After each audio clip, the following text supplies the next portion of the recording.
Halo teman-teman, kembali dengan channel Catatan Kaki, masih bersama saya Fani Haf dan saya Gus Chris. Kali ini nih beda Pak sebenarnya. Beda banget Pak, karena kita pertama kali loh ini bos berjumpa dengan pemimpin baru. Wih, apa kita buka masker dulu? Gimana? Biar enak iya, ekspresi biar kita sopan. biar. Gimana kabarnya nih Pak? Baik.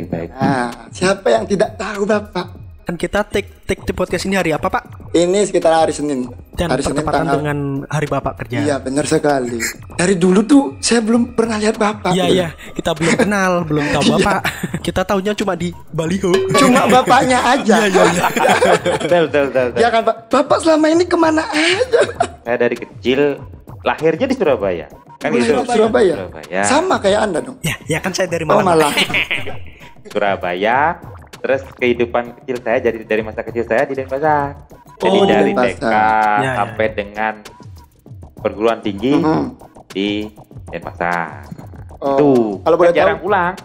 Jarang pulang artinya pulangnya pada saat momen upacara agama, Oke. Galungan, Kuningan, Oh, iya, itu iya. aja. Berarti kuliahnya itu masih di Bali Pak ya? Kuliah S1-nya di Bali. Oke. Nah, S2-nya baru di Malang.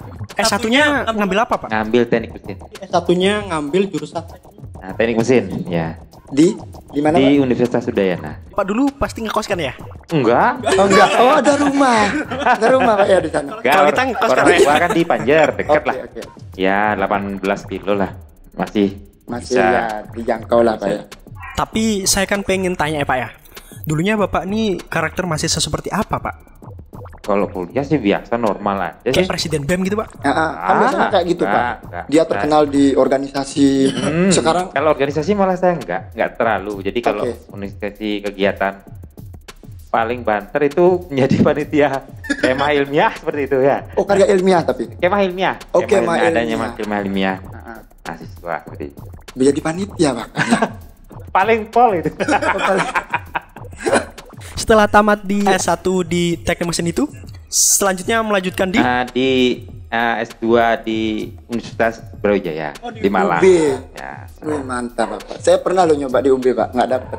Ya akhirnya ke Beleleng saya di Surabaya. Kan sama Universitas Beleleng ya. iya, Iya.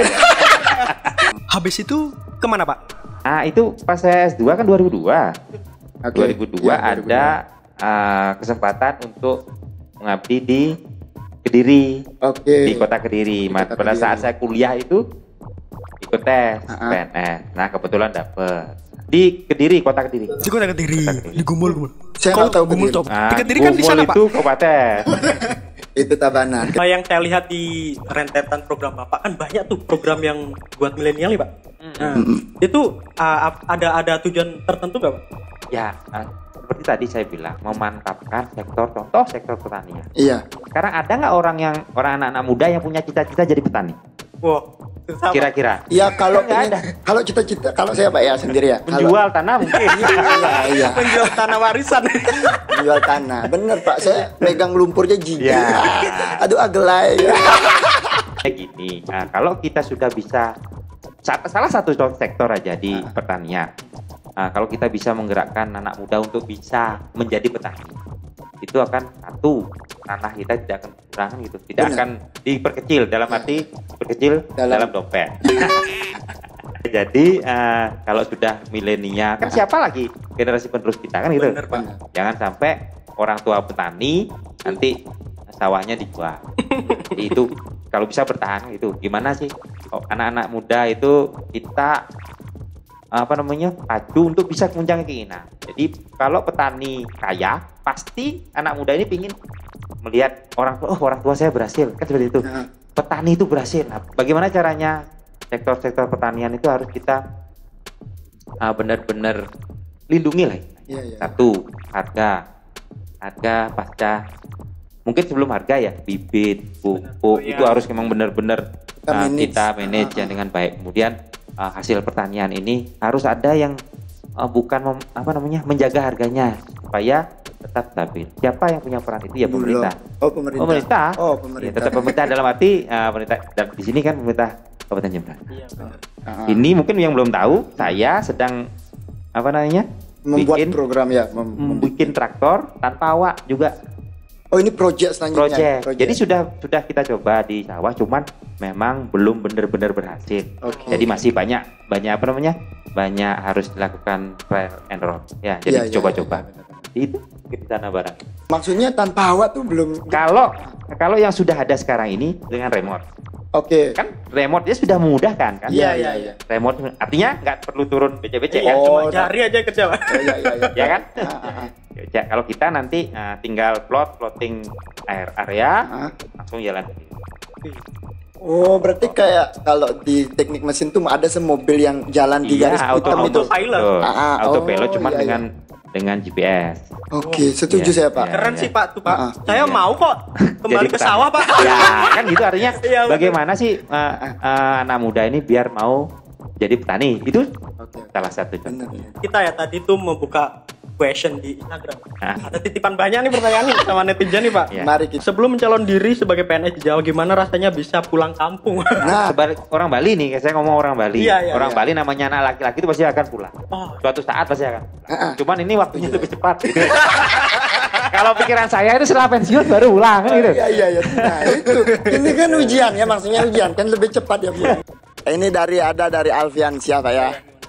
Pak, nggak ada niatan ngisi ikan cupang di kolam Twin Tower. Hei, Anda yang nanya begini. Emang ada? Bukan cupang koi nanti diisi. Kalau cupang koi kan harus airnya jernih. Oh iya. Iya. Itu kan nggak cocok. Cocok buat lele kayaknya. Langsung jualan ya. Oh, iya. Ini ada lagi. Ini menarik sih, Pak. Iya, Pak, gimana, Pak? Namanya Nanu 1 SE. Oke. Pak Winasio kapan bebas ya? Tanya ke jaksa. Artinya gini, kita kan masih berusaha, celah-celah hukum dalam arti apa sih yang bisa kita lakukan? PK salah satunya, peninjauan kembali. Peninjauan kembali kita sudah ajukan dan temukan bukti baru sehingga bisa diajukan PK, dan pengacara Pak Winasio sudah mulai bergerak mungkin 2 bulan ini belakangan kemarin sudah mulai, sehingga diharapkan kalau celah-celah hukum artinya apa yang bisa kita lakukan sesuai dengan hukum itu akan kita lakukan. Siap. Nah, itulah ya, kira-kira menunggu keputusan hukum lah. Tapi ya. Dan ini, Pak, ini kan banyak nih teman-teman yang nanya, gimana sih rasanya jadi anak Pak Winasio? Ya kan? Iya, benar. Gimana, Pak? Gimana sih, Pak? Iya kan dulu maksudnya pas dulu. Saya pikir enggak ada perubahan yang signifikan ya. Jadi saya Pak Winasio tahun 2000. Saya masih kuliah di semester akhir lah ya. Enggak ada perubahan signifikan, biasa aja sih, normal. Tetap menjadi bapak karena saya memang di Denpasar terus, jarang juga pulang. Walaupun Bapak sebagai bupati saya jarang pulang. Tetap artinya seperti biasa. Jadi pulang kalau nggak ada raya, ada upacara agama baru. Ya kayak saya lah gitu, Pak. Berbapak di Dobrawa gitu. Enggak, Anda pulang pas habis kan uang Anda pulang minta uang doang. Dari Indra Setiawan .14, apa hal yang pertama harus perlu diperbaiki di Jemberana? Bagaimana langkah-langkah untuk menanggulangi COVID? Yang COVID kan udah dijawab, Pak ya. Ini hal pertama yang harus diperbaiki di Jemberana. Ya, hal pertama, jadi semua program kita basisnya data. Sesuai data. Data sekarang, data yang dipergunakan itu kalau saya bilang kadaluarsa, karena sudah menggunakan data-data terdahulu. Contoh untuk kami kemudian ya termasuk juga jompo, miskin, dan lain sebagainya. Itu kan basisnya data. Nah, hal pertama yang akan kita lakukan adalah mendata itu semua. Jadi program itu basisnya data. Contoh misalkan itu kan ada pemberian makanan untuk jompo miskin kan itu kan program kita. Nah, dari mana tahu kita dia miskin? Kan pendataan. Dari data statistik lah. Ya, data itu kan dari survei juga. Kemudian contoh sederhana saja. Kita sekarang itu kadang-kadang bingung. Contoh tahun depan, jumlah anak yang masuk SD itu berapa? Kan nggak tahu. Nggak tahu. Kita semestinya bisa dengan pendataan. Sekarang udah tahu. Nggak usah dekat, yang jauh aja misalkan ya. Sekarang lahir. Berarti 6 tahun lagi pasti SD kan? Kira-kira gitu, 6-7 tahun. Sudah tahu jumlah sekolah itu berapa. Kita sudah bisa hitung jumlah ruang belajar itu berapa. sudah bisa hitung. Misalkan kurang di tahun itu, udah mulai kita persiapkan. Atau kelebihan di tahun itu, mulai kita regrouping. Regrouping sekolah-sekolah yang muridnya sedikit itu kita gabung. Itu aja sih data. Jadi semua berbasiskan. Setuju sih saya, Pak. Kalau saya itu benar. Kalau memang kita berawal dari data, Pak, semua pasti lengkap. Iya. Dokter lengkap, merata, Pak ya. Iya, betul. Guru merata pasti, siswa merata. Ya, setuju saya, Pak. Dan itu programnya pasti bakal nyampe, Pak. Karena kan data. Data. Kan biasanya kan program-program banyak yang nggak sesuai dengan tujuannya. Iya. Tapi ini sesuai dengan data pasti benar. Benar. Tapi bukan politik, tapi real data. Real Bos. data. Gitu. Bukan politik, tapi real data. Adi_kur. Wadikur. Apakah ada rencana pembuatan ruang kreatif seperti Dharma Alaya di Denpasar? Apa itu? Ada, Pak. ada kemarin, cuman kita masih survei tempat. Contoh kan ada ya seperti ini, YouTuber itu kan termasuk salah satu kreativitas. Benar. Benar. Kemudian ada banyak sih sebenarnya teknologi, maksudnya ruang-ruang untuk kita belajar teknologi, printer 3D, Oh iya. ya, terus kemudian CNC dan lain sebagainya. Itu nanti akan kita persiapkan itu. Karena salah satunya itu kan menarik minat milenial lagi. Karena kalau sudah berbau-bau teknologi biasanya milenial lebih Iya. Karena menurutku ini, Pak, benar sih, saya setuju dengan Bapak. Karena semua pekerjaan yang di lain tuh bisa digantiin AI, Pak, betul. Ya, betul. Kecuali kreativitas. Kreativitas itu tidak bisa diganti oleh AI, Pak. Setuju saya. Coba AI bisa nggak buat jegok? Mekepung nggak bisa ya? Udah ada balap Tamiya. Dari Mahen_, program internship kerja di luar negeri gimana? Ya, kalau program magang ya itu ya kalau saya tangkap ya. Jadi memang kami Tambah IPAT punya program dana bergulir misalnya ya. Dalam arti contoh ke Jepang, kan biayanya tinggi. Itu dibiayai oleh pemerintah untuk yang pertama. Pertama. Kemudian setelah mereka berangkat kan gitu, mereka punya kewajiban karena dana bergulir ini. Bukan hibah ini. Jadi itu tanpa bunga kan gitu. Atau bunganya rendah kan gitu. Sehingga itu membantu yang berikutnya. Anggaplah generasi nextnya lah. Ya, gitu, yang kloternya berikutnya. Oh iya, kloter kelompok terbang gitu ya. Kelompok terbang berikutnya sehingga akan terus, makanya dana bergulir kan seperti dana itu. Bergulir namanya. Iya, berkonsistensi. Iya. Jadi itu kenapa sih kita dorong, bukannya karena kenapa sih kita dorong pemuda Jemberana banyak kerja ke luar negeri kan? Karena memang devisa itu memang akan menggerakkan ekonomi. Bener, Pak, devisa itu. Negara devisa juga butuh itu, Pak. Iya. Contoh aja yang keluar negeri satu aja orang ngirim uang ke rumah. Ngirim uang ke rumah. Rumahnya jelek, bapaknya perbaiki. Yang laku apa? Toko bangunan. Oh iya, benar. Tukangnya mungkin jauh-jauh, pasti tukang sekitar. Tukang, pengayah punya uang. Pasaran, banyak gitu. Berimpact gitu. Pasti. Itu baru satu. Karena kalau lebih banyak gitu.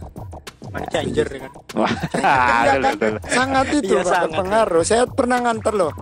$1.000 Pak. Dapat berapa? 10 juta apa berapa tuh, Pak? Saya pikir dapat komisi. Nggak, saya nganter aja, Pak. Kasihan. Makanya orang yang kerja di luar negeri disebut pahlawan devisa. Ya, betul. Karena itu juga. Benar. Setuju saya, Pak. Nanti kalau Bapak buka yang kayak gitu di Jepang, saya belajar bahasa Jepang, Pak. Lumayan loh Jepang, salju. Gimana Pak bahasa Jepang? Satrio, benar. Nah, kayak gitulah. Oh ya, tapi mohon maaf teman-teman yang pertanyaan belum sampai dijawab. Iya. Karena banyak, Pak ya. Karena banyak banget, tidak bisa kita memfilter satu persatu, Bos. Iya, pertanyaan kadang ada yang aneh-aneh, Pak. Jadinya contohnya. Tanya dulu SMA pacarnya berapa tuh? Nah, gimana? Tapi kita atas nama catatan kayak terima kasih, Pak. Terima kasih banyak ini. Jamu. Terima kasih yang udah nonton. Jangan lupa untuk subscribe, like, and share, komen. Banyak sekali. Karena kalian dengan subscribe, kalian sudah support kami ya kan? Sangat mensupport, Bos. Dan siapakah besok yang kita bakal interview ya kan? Apakah Bapak Bupati? Cocok itu, cocok. Oh, cocok ya. Oke, terima kasih. Nama saya Fani Haf. Saya Gus Kris. Dan saya Ipat. Tunggu episode selanjutnya. Selamat malam dan sampai jumpa di episode selanjutnya. Thank you.